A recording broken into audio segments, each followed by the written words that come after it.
Assalamualaikum. So welcome to our channel, The Study Book. Today our topic is question number 1 of part number 2. ठीक है ना? Which is related to mathematics of class 10 of exercise 21.1. इसका part number 1 हमने exercise समझा था, जो कि 22 से 23 मिनट में ये वीडियो बनी थी। सिर्फ एक पार्ट, फिर आता है हमारा दूसरा पार्ट। इसकी भी इतनी बड़ी वीडियो बनेगी, ठीक है। लेकिन मेरी पूरी वीडियो सुनना, पूरी वीडियो ना, आधी वीडियो मेरी पूरी सुनना, स्किप नहीं करना। उसके बाद आपकी मर्ज़ी है, फिर आपकी मर्ज़ी आप पूरा करो या फिर शॉर्टकट ट्रिक आजमा के करो, ठीक है। तो इसलिए पूरी वीडियो देखनी है। क्या बात है सवाल के ऊपर। पार्ट नंबर 1 का प्रोसेस याद है किसी को? क्या कर रहे थे उसमें?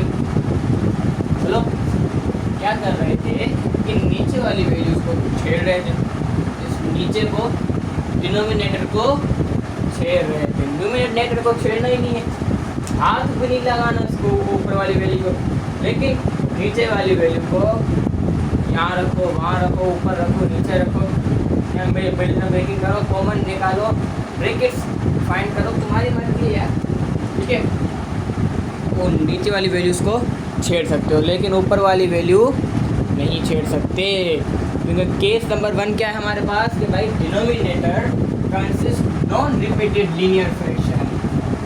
जो हमारा ये डिनोमिनेटर होगा वो दो वैल्यूज अगर आती हैं तो वो दोनों वैल्यूज सेम ना होनी चाहिए, सेम भी नहीं होनी चाहिए, अलग अलग होनी चाहिए। क्या करें, ये वैल्यू आपको नज़र आ रही होगी। इसमें हम जो है दो मेथड कर सकते हैं। एक, यहाँ तो कॉमन निकालूंगा, यहाँ तो फिर मैं मिलिट्री ब्रेकिंग करूँगा। तो मैं ऑप्शन नंबर 2 इस्तेमाल करूँगा। क्या करूँगा मैं यहाँ पर? मिलिट्री ब्रेकिंग करूँगा। मतलब सिखा दो, सीखते हैं कि भाई मिलिट्री ब्रेकिंग कैसे होती है। देखो, x² - 2x - 2 पहली वाली वैल्यू को थर्ड वाली वैल्यू से मल्टीप्लाई करना है।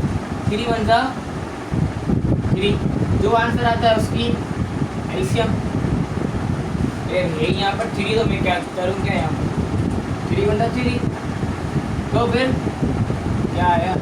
3 और 1 आया आपके पास, 3 और 1 आया। अब जब मिडिल ब्रेकिंग करने का 2 रूल्स थे, वो 2 रूल क्या हैं? 2 रूल ये हैं कि भाई अगर आपको बीच वाली वैल्यू को तोड़ना है, बीच वाली वैल्यू को ऐसी 2 वैल्यूज में ब्रेक करना है जिनको अगर आपस में हम प्लस या माइनस करें तो फिर से वही वैल्यू बने, और फिर अगर उनको मल्टीप्लाई करें तो वैल्यू नंबर 3 यानी 3 बने, ठीक है ना। दोनों वैल्यू हमारी काम की है। फिर देखो 3 में अगर -3 से 1 को माइनस करूँगा 2 आएगा, 3 में मल्टीप्लाई करूँगा 1 को 3 आएगा। तो ये 2 वैल्यू हमारी बिल्कुल परफेक्ट है, ओके। इन दोनों को उठाकर मैं मिलिट्री ब्रेकिंग करूँगा। फिर मसला आते हैं भाई, इन दोनों का x तो आएगा, इन दोनों के साथ x आएगा, फिर ये x 1x। लेकिन फिर मेरा सवाल है आप लोगों से, तो सवाल क्या है कि भाई प्लस का 3 होगा या माइनस का 3 होगा, प्लस का 1 होगा या माइनस का 1 होगा, प्लस के बाद 1 लगाऊँ माइनस लगाऊँ, प्लस लगाऊँ या माइनस लगाऊँ? भाई ये जो है ना, हम आपको थोड़ा बहुत कॉन्सेप्ट पता चलेगा कि क्यों। तो देखो, जब मैं अगर 3 में से 1 को माइनस करूँगा तो ये 2 क्या है? माइनस का है। मुझे बड़ी वैल्यू के साथ मुझे माइनस लगाना पड़ेगा, बड़ी वैल्यू के साथ माइनस लगाना पड़ेगा, क्योंकि जब मैं अगर इसको माइनस करूँगा जो आंसर आएगा उसकी बड़ी वैल्यू की साइन आती है, पता है ना। तो ये बात कि भाई बड़ी वैल्यू की ही साइन आती है, बस बड़ी वैल्यू के साथ जो होगा साइन, वही साइन में मैं पुट करूँगा, और यहाँ पर ये प्लस का माइनस का 3 का वैल्यू यहाँ नीचे लिख देंगे। पहली और तीसरी वैल्यू को छेड़ते नहीं है, सिर्फ बीच वाली वैल्यू को 2 वैल्यूज में तोड़ते हैं, ब्रेक करते हैं, ठीक है। अब क्या होगा? कॉमन निकलेगा। इस पर मैं x को कॉमन निकाल सकता हूँ, अंदर क्या बचेगा? x - 3 प्लस कॉमन आ गया, 1 कॉमन आ गया, अंदर क्या बचा? x plus minus. अब 1 के टेबल में 3 आता है, 1 3 ज़ा 3 दोनों सेम है, यानी हमारा मिलियन ब्रेकिंग सही है, सेम है, तो एक बार लिख लेंगे और फिर बाकी जो बचा होगा वो अगले ब्रैकेट में करके लिखूंगा मैं। ये हमारा मिलियन ब्रेकिंग फाइंड हो गई। ठीक है, समझाने की कोशिश की है मैंने। नहीं समझ में आता, कमेंट्स बॉक्स है या आपके नीचे आपकी वीडियो के नीचे कमेंट्स बॉक्स में टाइप कर दो video for million term breaking. पूरा 100% कॉन्सेप्ट क्लियर करूँगा मैं आप लोगों का। सिर्फ एक कमेंट आना चाहिए, बस एक कमेंट आएगा, पूरा 100% कॉन्सेप्ट आपका मैं क्लियर करूँगा। ओके, अब आ जाओ। अब नया, अगर आपने पार्ट नंबर 1 समझा हुआ है तो आपके लिए मुश्किल नहीं होगा। पार्ट नंबर 1 में हमने क्या किया था कि भाई इतना पूरा मेथड क्या था, मैथ का जो वो बुक में किया हुआ है वो पूरा हमने पहले एक्सप्लेन समझा था। पूरा समझने के बाद क्या किया था, हाँ बोलो, समझने के बाद फिर हमने अपने तरीके से आंसर फाइंड किया था। और मैंने आपको बोला भी था कि आप अगर चाहो सिर्फ अपने तरीके से आंसर फाइंड करके आंसर लिख लो और आपका आंसर सही आ जाएगा।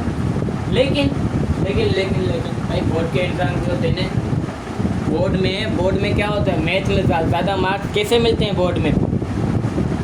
बोर्ड का यही होता है कि भाई चेक करने वाले यही देखते हैं कि मैथ में जितने ज़्यादा स्टेप्स होते हैं उतने ज़्यादा मार्क्स आपको मिलते हैं। ठीक है, जितने ज़्यादा स्टेप उतने ज़्यादा मार्क्स होंगे। और मैथ में हर एक सवाल जो है 5-5 नंबर 4-4 नंबर का एक सवाल होता है, एक क्वेश्चन होता है, तो एक पार्ट होता है, एक पार्ट।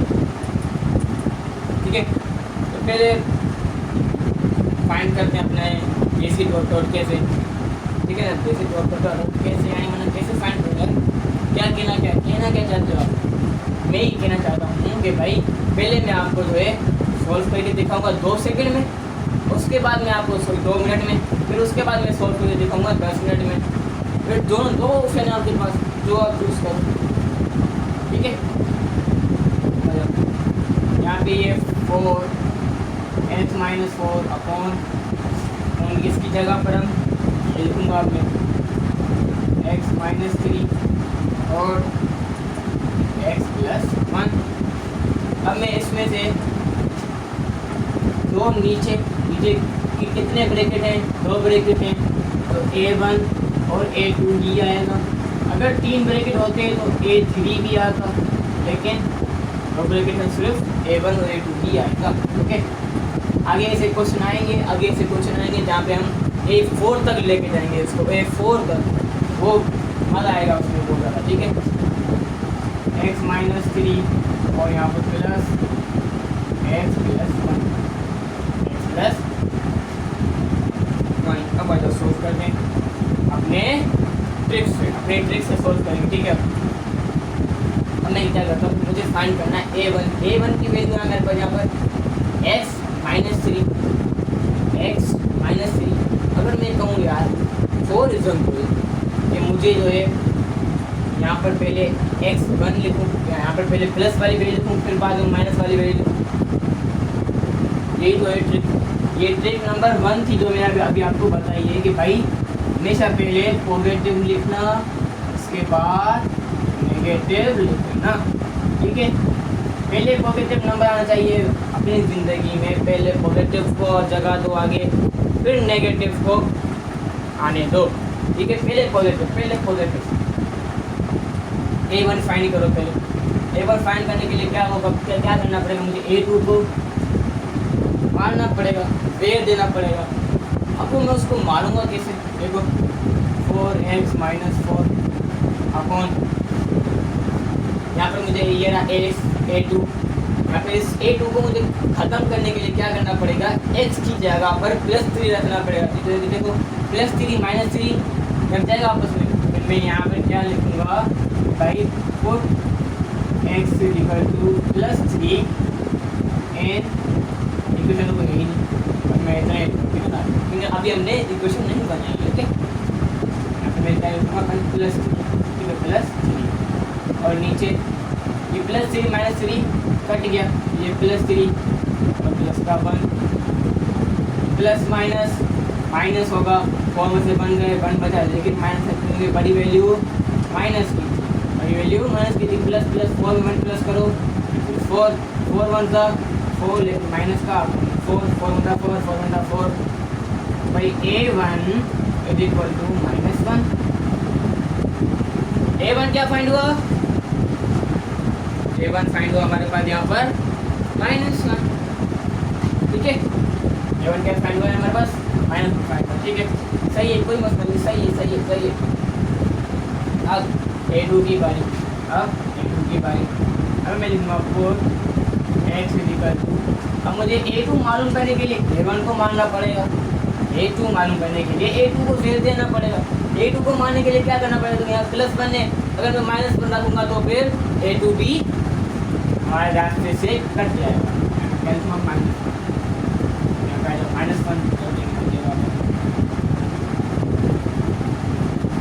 ठीक है, मिला रहा हूँ, रेस कर रहा हूँ इसको,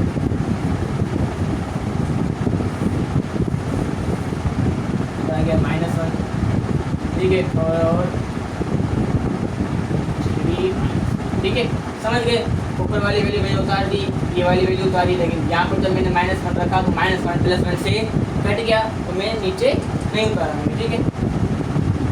1 माइनस प्लस, लेकिन साइन माइनस की आएगी, अपॉन 1 में माइनस करेंगे तो प्लस माइनस 3 में से बन गए, आंसर इज 3 में से 1 को माइनस करेंगे तो क्या बचेगा?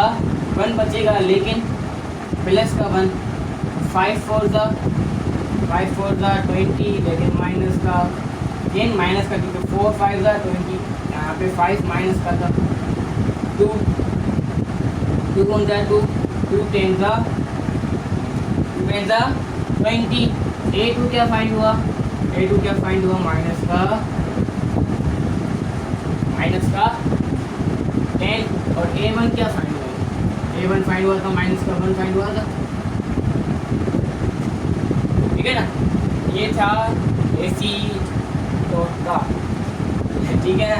जैसे मैं कहूँगा कि भाई हमारी शॉर्ट ट्रिक, ये हमारी एक शॉर्ट ट्रिक थी, जैसे मैंने इस सवाल को सॉल्व किया।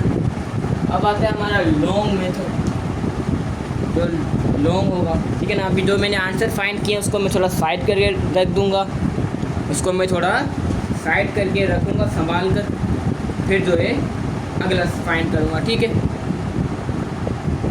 तो भाई मैंने रेस भी कर दिया है, देखो नोट नहीं कर रहे हो तो नोट कर लेना, ठीक है। अभी हो गया हमारा रेस। अब आते हैं अपने लॉन्ग मेथड की तरफ, तो कि मैं कहता हूँ आपको यही करना चाहिए, जो अभी मैं कर रहा हूँ वही करना आप लोग, ठीक है ना।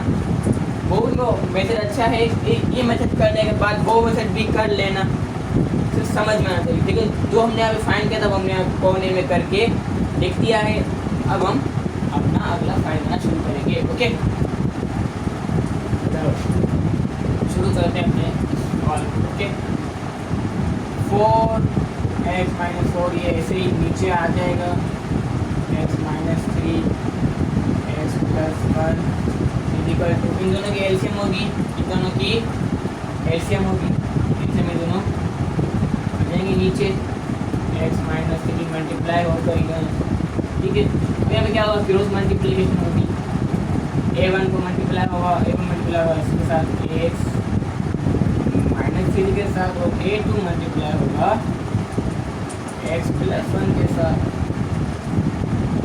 ठीक है।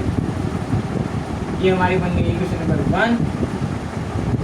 x - 3 कट गया, x + 1 से कट गया, 4x - 4 equal to a1 x - 3 a2 x + 1, ये हमारी बन जाएगी इक्वेशन नंबर 2। इक्वेशन नंबर 2 बन गई है हमारी। क्या हुआ देखो, अब मैं यहाँ पर कुछ लिखूँगा, फिर वो से पढ़ लेना। वो क्या करना है मुझे यहाँ से फिर a1 को ख़त्म करना है, यहाँ से फिर a2 को ख़त्म करना है। अब मैं यहाँ पर क्या करूँगा, पहले मैं a2 को ख़त्म करूँगा, a2 को मार दूँगा ना, तभी तो a1 फाइंड होगा हमारे पास। मैं लिखूँगा a2 को मारने के लिए मुझे a1 है +1 है, -1 रखना पड़ेगा, x = -1, x = -1 in in equation number 2, equation number 2 में ये जो भी कन्वर्ट करनी है इक्वेशन नंबर 2 में करनी है। इसमें x की जगह पर -1, 4 -1 -4 is equal to a1 x की जगह पर -1 -3 और a2 हमारा 0 ही आएगा यहाँ पर, क्योंकि यहाँ पर अगर -1 आ गया तो -1 + 1 से खत्म हो जाएगा। x की जगह पर -1 + 1 से कट गया। a2 मल्टीप्लाई हुआ 0 से तो ये भी 0 हो जाएगा, ठीक है। 4 माइनस होगा प्लस, लेकिन साइन माइनस की आएगी, ठीक है। इज इक्वल टू a1, ये भी माइनस प्लस ही होगा, लेकिन साइन माइनस की आएगी, ठीक है। लेकिन हटा दो यहाँ पर माइनस का 4, ठीक है। 4 5 20 माइनस का is equal to a1 -4, a1 is equal to -4 upon -20 minus से कट गया 4 × 4 4 5 20 a1 क्या फाइंड हुआ, 5 फाइंड हुआ। और हमारा क्या आंसर आया था 5, माइनस का 5 कब आया, प्लस का 5 आएगा, ठीक है। प्लस का 5 a1 फाइंड हुआ, देखा। AC डॉट के जो फाइंड किया था वो भी सही है, और ये बड़े मेथड से सोल्व किया वो भी सही है। और जब A2 को फाइंड करेंगे, लेकिन आफ्टर द एरेस, तो एरेस कर रहा हूँ, नोट कर लेना लाजमी। अब हमें क्या है भाई, A2 फाइंड करना है, ये कर दूँगा मैं यहाँ पे, क्या था x + 1, ठीक है। अब फाइंड करना है A2 फाइंड करने के लिए A1 को ख़त्म करना पड़ेगा। A1 ख़त्म करने के लिए क्या करना पड़ेगा कि भाई यहाँ पर -3 है, हम जब +3 रखेंगे तो माइनस का 3, देखो यहाँ पर देखो ख़त्म हो जाएगा। क्या बचेगा 0 मल्टीप्लाई हुआ A1 के साथ, A1 भी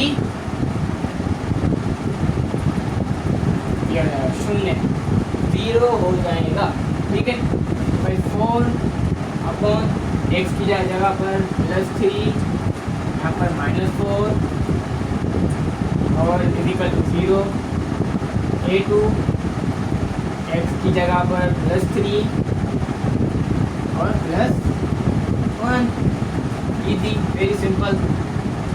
4 माइनस प्लस माइनस, 4 में से 3 को माइनस करो, आंसर इज 1, लेकिन माइनस का इक्वल टू 0, a2 प्लस होगा भाई, 3 में 1 प्लस, आंसर इज 4 1 था 4, लेकिन माइनस का इक्वल टू 0, a2 और 4 हमारे देख लो -4 है यहाँ पर, इक्वल टू उस तरफ प्लस का 4a से a2 से यहाँ पर मल्टीप्लाई हो रहा है, इक्वल टू उसको जाकर राइट होगा, इक्वल टू के पार क्या बचा, a2 बचा।